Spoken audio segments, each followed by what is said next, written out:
Iran, Israel మధ్య గత కొన్ని రోజులుగా మళ్లీ ఉద్రిక్త పరిస్థితులు నెలకొన్నాయి. ఇరాన్ క్షిపణి దాడులకు ప్రతిగా ఇజ్రాయెల్ కూడా కీలక లక్ష్యాలపై దాడులు చేసింది.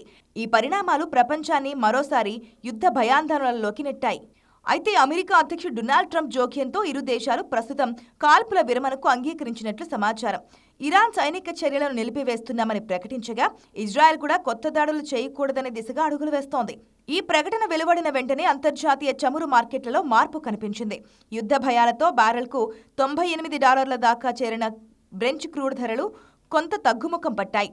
పెట్టుబడిదారుల్లో ఆందోళన తగ్గడంతో ప్రపంచ స్టాక్ మార్కెట్లు కూడా పుంజుకున్నాయి. అయితే అసలు సమస్య ఇంకా పూర్తిగా ముగియలేదు.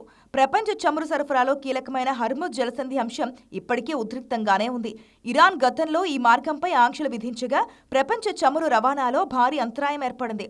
దీంతో ఇంధన ధరలు పెరిగి అనేక దేశాల ఆర్థిక వ్యవస్థలపై ప్రభావం పడింది. నిపుణుల అభిప్రాయం ప్రకారం ప్రస్తుతం పరిస్థితులు కొంత ప్రశాంతంగా కనిపిస్తూ ఉన్నప్పటికీ చిన్న సంఘటన కూడా మళ్లీ ఉద్రిక్తతలను రాజేయొచ్చని హెచ్చరిస్తున్నారు. అందుకే ప్రపంచ దేశాలు ఇప్పుడు ఇరాన్, ఇజ్రాయెల్ పరిణామాలపై నిశితంగా నజరు పెట్టాయి. ఇరాన్ సైలెంట్ అయినా మధ్యప్రాచ్య ఉద్రిక్తత పూర్తిగా ముగిసిందా? చమురు ధరలు నిజంగానే తగ్గుతాయా? ప్రపంచమంతా ఇప్పుడు అదే సమాధానం కోసం ఎదురుచూస్తోంది.